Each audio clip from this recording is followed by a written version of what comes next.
Olá, graças e paz a todos. Estou aqui mais uma vez para vos falar a respeito da poderosa e gloriosa Palavra de Deus. Estamos aqui essa manhã, mais uma vez, já quase tarde, já são tarde, perdão, é o dia 6 do mês 5, 6 de maio de 2020. São agora exatamente não, média 12 horas e meia, 12h30, por aí. Estamos aqui mais uma vez para falarmos a respeito da gloriosa e poderosa Palavra do Senhor. E esta tarde vamos falar sobre o quinto credo, que é a pecaminosidade do homem. Bom, eu sempre gosto de vos apresentar aquilo que vamos usar. Vamos usar hoje a Bíblia do Pescador, da CPAD, beleza? Vamos estar usando a nossa declaração de fé, como eu sempre gosto de frisar, a declaração de fé de toda a Assembleia de Deus, independe da sua convenção da Assembleia de Deus, essa é a declaração de fé. Vamos usar esse livro aqui, que é bem sucinto, é bem simples, mas é considerado um best-seller para os iniciantes de teologia. Eu indico esse aqui, Conhecendo as Doutrinas da Bíblia. Muito bom. Vamos estar usando também esse livro do Weber Carlos Campos, O Habitat Humano, O Paraíso Perdido. É um estudo antropológico, é um estudo em antropologia bíblica, fala o estudo sobre o Jardim do Éden. São 5 volumes, então os outros 4 ali, vale a pena ler. Muito bom, vamos estar usando também hoje. Vamos estar usando a teologia sistemática, atual e exaustiva, para tentarmos entender. Também temos aqui, vamos fazer menção hoje, palavra-chave, ok? Vamos lá. Vamos estudar o quinto credo hoje, que fala a respeito da pecaminosidade do homem. Vamos lá. Cremos na pecaminosidade do homem, que o destituiu da glória de Deus, que somente o arrependimento e a fé na obra expiatória e redentora de Jesus Cristo pode restaurá-lo a Deus. Romanos 3:23, Atos 3:19. Vamos estar fazendo uma rápida menção desse texto para nós entendermos. Romanos 3:23. Vamos lá, Romanos 3, capítulo 3, Atos, depois de Atos vem Romanos. Vamos lá. Romanos capítulo 3, versículo 23. O que vai nos dar base para esse credo da Assembleia de Deus está aqui. Vai dizer assim: porque todos pecaram e destituídos estão da glória de Deus. Romanos capítulo 3, verso 23. Agora vamos voltar em Atos 3:19. Atos dos Apóstolos, só em termos de conhecimento, é o único livro histórico do Novo Testamento e ele relata a história da igreja. Atos capítulo 3, versículo 19. Atos 3:19. Vai nos dizer assim: arrependei-vos, pois, e convertei-vos, para que sejam apagados vossos pecados e venham assim os tempos do refrigério pela presença do Senhor. Então, esses dois versículos que eu li, tanto em Romanos, capítulo 3, verso 23, como em Atos dos Apóstolos, capítulo 3, verso 19, ele está falando sobre arrependimento para remissão, ok? Bom, partindo desse pressuposto, nós precisamos entender alguns pontos e algum texto. Hoje está meio bagunçado aqui, porque eu trouxe alguns outros livros para tentarmos entendermos. Vamos lá. Na pecaminosidade do homem. Então, o que nós queremos dizer aqui na pecaminosidade do homem? Que o destituiu da glória de Deus somente o arrependimento e a fé na obra expiatória e redentora de Jesus Cristo pode restaurá-lo a Deus. Bom, vamos lá. O que nós acreditamos que na pecaminosidade do homem? Primeiro que nós não acreditamos que o homem é semideus. O homem não é um semideus, não existe semideus. O homem é um ser pecador, é um ser destituído da glória de Deus, como nós já lemos aqui. O homem é um ser incapaz de manter-se na sua posição, mas, através do sacrifício vicário de Jesus, o homem de Nazaré que morreu na cruz, e esse sacrifício vicário de Jesus, o homem, esse sacrifício vai nos comprar através do seu sangue, vai nos redimir dos seus pecados. Aí o Jesus, o Cristo, agora o ressuscitado ao terceiro dia, vai dar assunto e céu nos garantir vida eterna. Bom, vamos lá. Então nós precisamos crer que o homem é pecador, que o homem é pecaminoso. Então derruba a primeira tese, a tese que se diz que o homem é um semideus. Nós não somos semideuses, nós somos homens pecadores. Bom, vamos lá. Então o homem, por ser pecador, nós então acreditamos na pecaminosidade dele. E aonde está isso? Como o homem pode ser pecador se a Bíblia diz que Deus, em uma conversa com Cristo e com o seu Espírito Santo, disse: desçamos e façamos o homem segundo a nossa imagem e semelhança. E foi soprado em sua narina o fôlego de vida. E o homem tornou-se um homem, e tornou-se um homem uma alma vivente. E vai dizer as Escrituras que Deus o coloca no Éden, depois coloca-o no jardim do Éden. E o colocando no jardim do Éden, nós conhecemos bem a ordem de Jesus aos homens, ao homem Adão. Vamos lá, vamos abrir a nossa Bíblia em Gênesis capítulo 2, versículo 15 ao versículo 17. Eu marquei aqui, Gênesis capítulo 2, versículo 15 ao versículo 17. Gênesis capítulo 2, versículo 15 ao verso 17. Vamos lá, versículo 15. E tomou o Senhor Deus o homem e o pôs no jardim do Éden, para o lavrar e o guardar. Versículo 16. E ordenou o Senhor Deus ao homem, dizendo: de toda árvore do jardim comerás livremente. Verso 17. Mas da árvore da ciência do bem e do mal, dela não comerás, porque no dia em que dela comeres, certamente morrerás. Bom, o que nós vimos aqui bem explícito, bem claro. Deus não diz: talvez você morra, talvez você passe mal, talvez aconteça alguma coisa. Ele vai dizer, olha o que ele vai dizer: porque no dia em que dela comer, certamente morrerás. É uma sentença. E já está dizendo aquilo que vai acontecer. Deus faz o homem, coloca o homem no Éden, no jardim do Éden, que não é o Éden, é o jardim do Éden, coloca o homem no jardim do Éden e dá uma coisa ao homem, uma coisa chamada livre-arbítrio, o direito de escolha, a capacidade de escolher. E podemos dizer até onde vai esse livre-arbítrio, e não é o caso hoje de falarmos sobre essa questão de livre-arbítrio, mas Deus dá ao homem a questão de livre-arbítrio. Por quê? Porque Deus faz o homem e Deus não o obriga a adorar. Deus não dá uma outra opção que não seja adorá-lo. Olha, você não existe outra opção, se você tem que me adorar, você não vai ter a capacidade de escolher a não me adorar. Não vai existir a capacidade de escolher que eu não sou o seu Deus, que eu sou o dono de todas as coisas. Deus não faz isso. Deus dá a capacidade de, pô, a árvore está ali, você não pode comer, mas tem uma coisa: se você comer, você vai morrer. E nós vimos algumas questões que nós podemos adentrar por aí. Primeira questão: o tentador de Adão não foi Satanás. Não, Satanás não tentou Adão. Satanás não tenta Adão, Satanás tenta Eva. A fonte de tentação de Adão foi Eva. A fonte de tentação de Eva foi Adão. De uma forma bem simplória, bem rápida, para nós chegarmos na pecaminosidade do homem. Eva é tentada, Eva come do fruto e não acontece nada. Quando Eva comeu do fruto, não aconteceu nada. Eva não sentiu-se nua, Eva não se envergonhou, não aconteceu nada.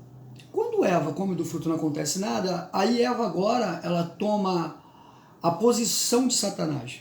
Ela toma a posição de Satanás através da serpente pela qual ela está sendo tentada. Nesse momento, Satanás sai do palco, vamos dizer assim, ele sai da história por um instante, e Eva assume a sua posição. Agora, não posição de adjuntora, agora a posição de tentadora. Ela assume a posição do tentador e vai tentar Adão. E ao oferecer a Adão, Adão come do fruto, e quando Adão come do fruto, ambos sentem-se nus.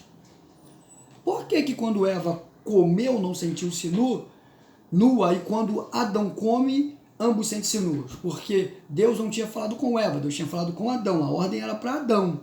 E por Deus não falar com Eva, Deus falar com Adão, então a Eva comeu, mas Eva não tem uma ordem expressa. Deus não limitou Eva, era Adão que tinha que cuidar desse negócio, era Adão que não podia permitir que ela comesse, e se ela comesse como ela comeu, não aconteceu nada, porque a ordem não era ela.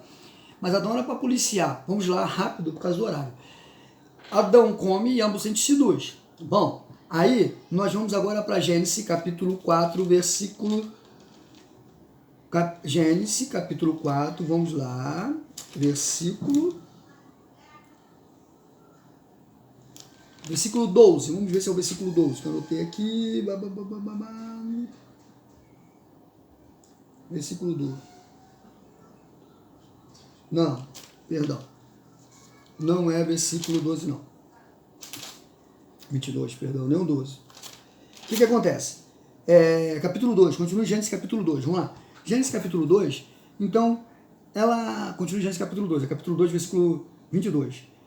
O que acontece? Deus vai lá ao entardecer, conversar com Adão e com Eva, todo mundo com essa história, Deus chama Adão, e Adão está escondido, aí Deus vai chegar e falar, Adão, Deus não manda recado, Deus não usa de subterfúgio para falar, Deus é claro, Deus fala a língua que nós entendemos. Deus vai falar para Adão, olha, tu comeste da árvore, olha só, e fez de Adão a sua mulher túnica, tal. Tu comeste da árvore que eu te mandei para que tu não comesse? Lá no versículo 22 vai dizer assim, então disse o Senhor Deus, eis que o homem é como um de nós, sabendo o bem e o mal. Ora, pois, para que não estenda a sua mão, e tome também da árvore da vida, e coma e viva eternamente. Versículo 23. O Senhor Deus, pois, o lançou fora do jardim do Éden para lavrar a terra de que fora tomado. Vamos lá. Olha o que acontece. Deus vai ter uma conversa com a triunidade. Olha o que ele vai dizer.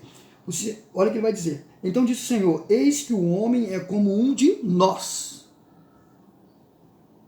Plural, como um de nós. E sabendo o bem e o mal, ora, para que não estenda suas mãos e coma da árvore da vida, e coma da árvore da vida, e coma e vive eternamente. O que Deus vai dizer na sua conversa com a sua triunidade ali, com a sua trindade? Vai dizer o seguinte, olha, o homem comeu da árvore da ciência do bem e do mal. Agora ele é como um de nós. Agora ele tem ciência como um de nós. Para que ele agora não estenda suas mãos e coma da árvore da vida e torna-se eterno, porque quando o homem ele come da árvore da ciência do mal, aconteceu a primeira morte, mas essa morte que acontece não é no mundo espírito, não é no mundo material, no mundo espiritual. Quando o homem come da árvore da vida, o que vai acontecer? Ele perde a sua eternidade, agora ele perde seu status de eternidade, ele torna-se mortal, ele torna-se efêmero, ele se torna passageiro. Então, Deus vai dizer, olha, para que ele não torne novamente, estenda sua mão e coma do fruto da árvore da vida e torna-se novamente eterno, eu tenho que tirar daquilo. Precisamos tirá-lo daqui. Deus expulsa o homem e põe um anjo à porta para que ele não volte. Vamos lá que nós possamos entender. O sair do homem do jardim não foi crueldade de Deus, foi o maior ato de amor da história da humanidade.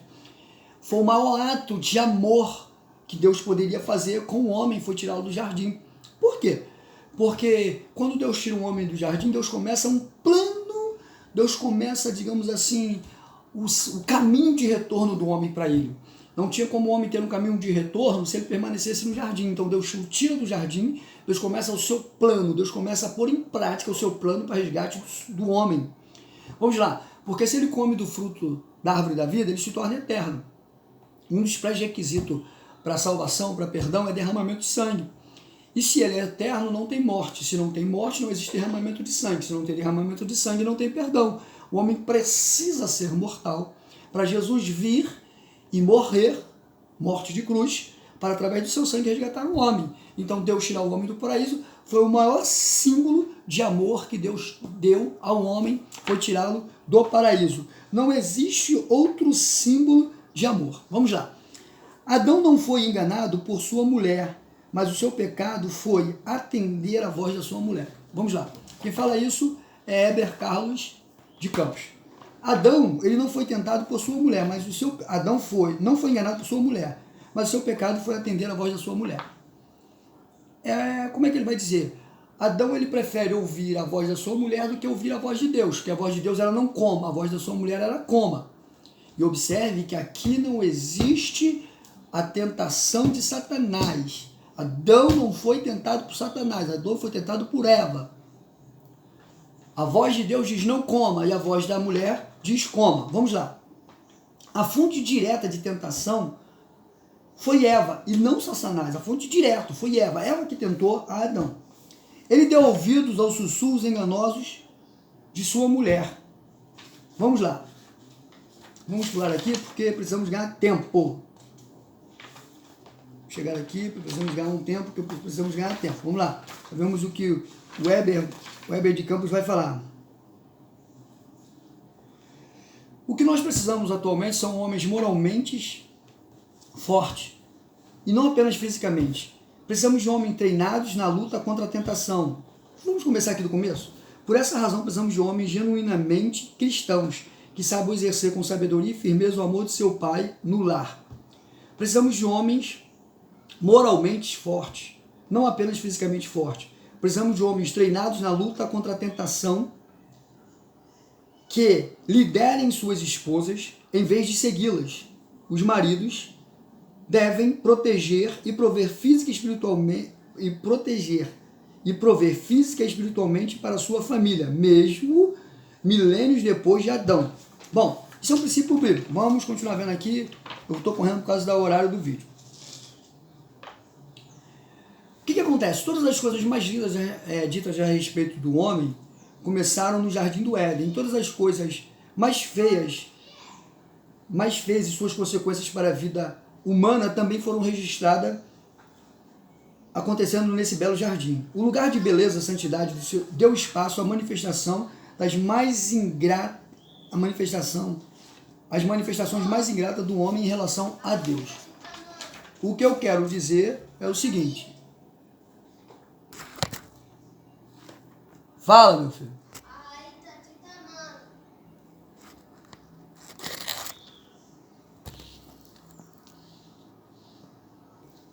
Me perdoe a interrupção aí, eu vou tentar cortar. Se eu não conseguir, eu estou aprendendo. Bom, então esses são os pontos que eu gostaria de frisar. Primeiro, como eu disse que Adão foi tentado por Eva e não por foi tentado diretamente por Eva, não por Satanás, o que eu quero dizer é o seguinte: a razão disso é que a desobediência a Deus é uma ofensa a ele. Quando Adão ele resolve comer do fruto, ele diz que Deus não é verdadeiro e que verdadeira é Eva, porque Eva comeu e não aconteceu nada. E lá dizia, se comer certamente vai morrer. Mas ele também disse, se tu comer, não se Eva comesse. Bom, eu marquei várias coisas aqui, mas não vai ter como nós estarmos lendo por causa do tempo. Vamos agora aqui, para tentarmos adentrarmos e falarmos de maneira bem rápida, a questão da explicação da base bíblica. A história da raça humana que se apresenta nas Escrituras é primordialmente a história do homem no estado do pecado e rebelião contra Deus, do plano redentor de Deus para levar o homem de volta. Ele, portanto, convém agora ponderar a natureza do pecado que separa o homem de Deus. Bom, a natureza do pecado, o que ela vai fazer a natureza do pecado? Ela vai separar-nos de Deus. O pecado, ele tem uma característica, e o pecado ele é tão cruel, porque o pecado ele simplesmente não corrói a alma, ele separa o homem de Deus. Então, nesse plano, nós podemos entender o seguinte, que a partir da seguinte definição, o pecado é deixar de se conformar à lei moral de Deus, seja em atos, seja em atitude, seja em natureza. O pecado é deixar de se conformar com a lei moral de Deus, independente que seja no ato, seja na atitude ou na natureza. O pecado é aqui definido em relação a Deus, a sua lei moral. Vamos pular. Portanto, a vida agradável a Deus é aquela que exibe pureza moral, não só em atos, mas também em desejos íntimos. Vamos lá. Portanto, a vida agradável a Deus é aquela que exibe pureza moral, não somente em atos, mas também em desejos íntimos. Porque às vezes nós nos confundimos e achamos que Deus ele só está olhando o homem através dos seus atos. Nós olhamos o homem e o consideramos pecadores quando nós conseguimos contemplar, ver, ouvir, perceber de algum jeito aquele ato, aquele pecado, aquele desejo, ele é transformado em uma atitude. Aí nós o condenamos e dizemos que é pecado. Mas Deus ele não só vê simplesmente só em atos, mas ele também vê os nossos desejos íntimos. Porque o homem é intrinsecamente pecador, porque o homem a sua natureza é pecaminosa, porque às vezes os nossos pecados ainda não foram transformados em atitudes, mas eles são desejos íntimos. Bom, a definição dada acima especifica que o pecado é deixar de se conformar com a lei moral de Deus, não só no ato e atitude, mas também em natureza moral. Nossa própria natureza. O caráter íntimo é que a essência daquilo que somos pode também ser pecaminosa. Vamos lá, rapidamente. Eu quero falar aqui Eu vou dizer aqui, ó, para nós lermos rapidamente, ó. Mesmo antes da desobediência de Adão e Eva, o pecado se fez presente no mundo angélico como a queda de Satanás e os demônios. Mas, com respeito à raça humana, antes do pecado da revolta do homem contra Deus, do pecado do homem contra Deus, do Adão contra Deus, houve o pecado angelical. Mas que não queremos falar nisso agora, queremos falar da pecaminosidade humana. Vamos lá. Mas com respeito à raça humana, o primeiro pecado foi o de Adão, a Eva no jardim do Éden. Vamos lá, o pecado aconteceu primeiro na intenção de Lúcifer, que nós conhecemos, mas nós não queremos falar desse pecado, vamos falar do pecado da pecaminosidade humana, do homem. Então o pecado foi o de Adão e Eva no jardim do Éden, Gênesis 3, 1 ao 19. O ato de comer o fruto da árvore do conhecimento do bem e do mal é em muitos aspectos típico do pecado em geral. Primeiro, seu pecado atingiu a base de conhecimento, pois uma resposta diferente à pergunta: o que é verdadeiro? Podemos trazer rapidamente para a questão dos nossos questionamentos que jamais deveríamos ter. Que esses questionamentos que nós começamos a perguntar o que é verdadeiro, o que não é verdadeiro, dentro de alguns aspectos doutrinários, aspectos cristãos, que nós sabemos que são verdadeiros, mas nós queremos encontrar argumentos para dizer que não são verdadeiros, para justificar os nossos pecados. Vamos lá. Diferente a pergunta, o que é verdadeiro? Deus dissera que Adão e Eva morreria se comesse a árvore. Mas a serpente afirmou, observe, mas a serpente afirmou: é certo que não morrereis. Gênesis 3:4. Eva decidiu duvidar da veracidade da palavra de Deus. E então fez uma experiência para ver se Deus falava a verdade. Vamos lá. Foi o que eu disse. Deus fala, se vocês comerem, vocês vão morrer. Lúcifer entra, o tentador, Satanás, perdão, ele vai entrar e vai dizer, é mentira. Vocês não vão morrer, vocês vão ser semelhantes a Deus. Mas o que Deus estava falando não era morte física, até então, porque não tinha morte física, porque eles estavam na atmosfera da eternidade, mas Deus estava falando na perda dessa eternidade. E Satanás vai dizer que é mentira e eles vão acreditar. E Eva vai acreditar, vai pagar para ver se realmente é mentira. Segundo ponto, seu pecado atingiu a base dos parâmetros morais, pois deu uma resposta diferente à pergunta: o que é certo? Deus dissera que é moralmente certo que Adão e Eva não comessem o fruto daquela única árvore. Gênesis 2:17. Mas a serpente sugeriu que seria como comer o fruto, seria certo comer o fruto, e que ao comê-lo Adão e Eva tornaria-se como Deus. Gênesis 3:5.